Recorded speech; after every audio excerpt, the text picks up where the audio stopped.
Hi everyone, Christina Werner here. Welcome to another video for assignmentsstamp.com. Today I'm going to be using a brand new stamp timber collaboration set from Concord and Ninth called Triangle Turnabout.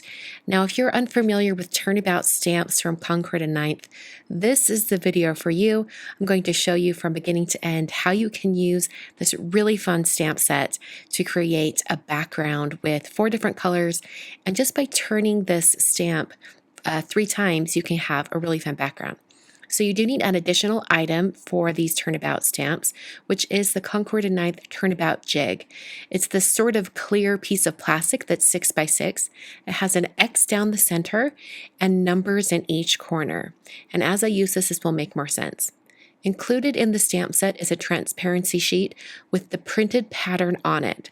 It is labeled this side up so you know which way to use it. You'll just place that down over the top. It doesn't need to be positioned just right, but place that down and then position your stamp over the top. Then you can kind of slide it around a little bit until the X on the transparency sheet matches the X on the turnabout jig. Then you can close your MISTI door and peel off that transparency sheet and store it away for the next time you use the stamp set.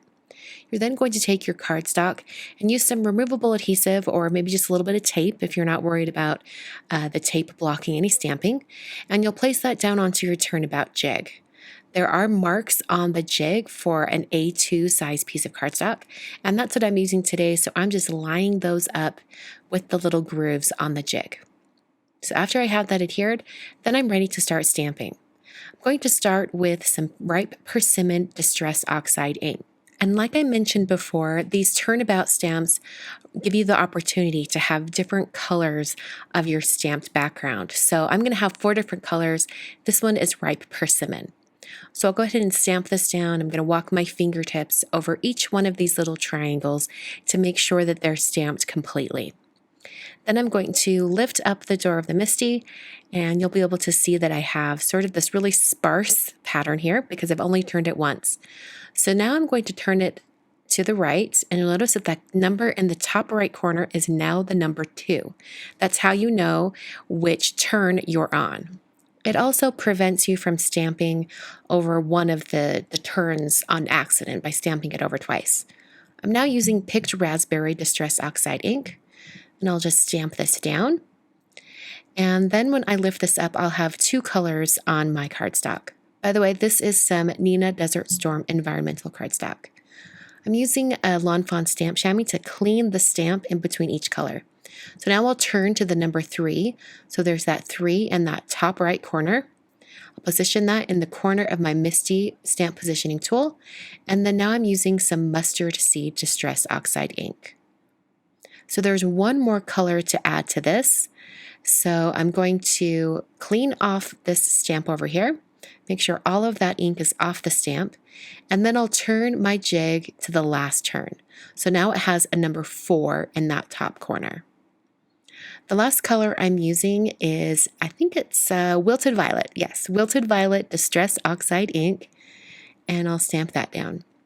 I think what's kind of fun about this background is it does leave some little triangle areas open. So it's kind of a more modern take on this triangle pattern.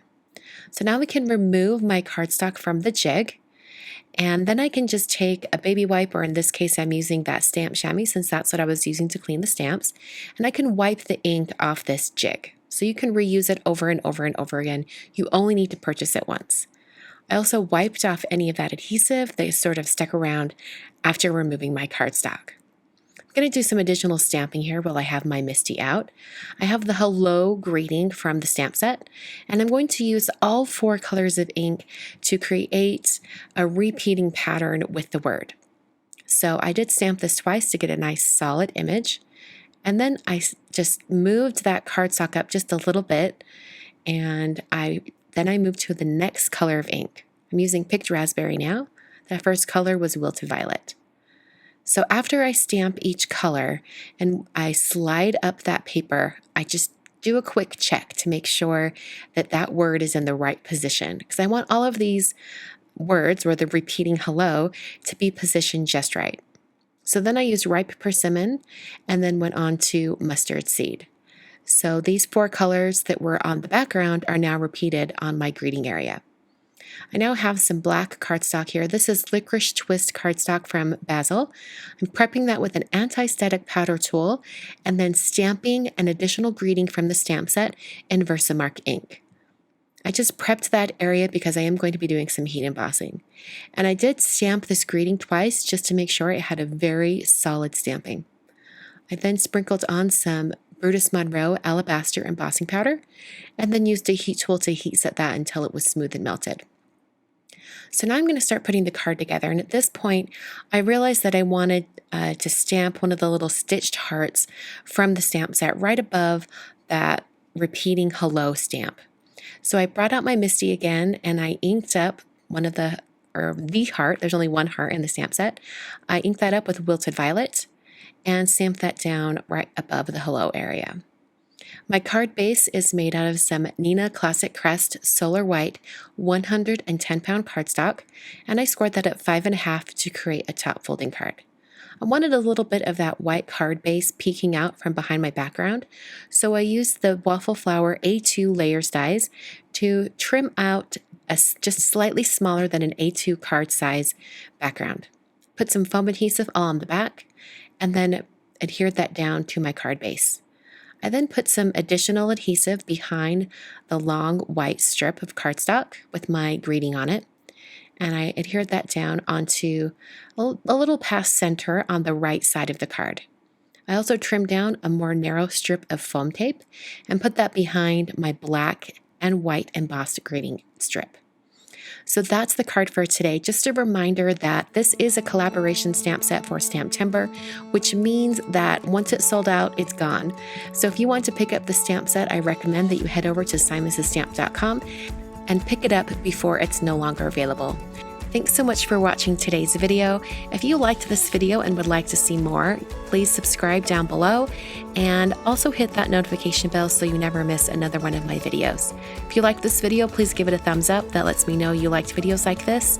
And thank you so much for watching. I will catch you guys in another video very, very soon.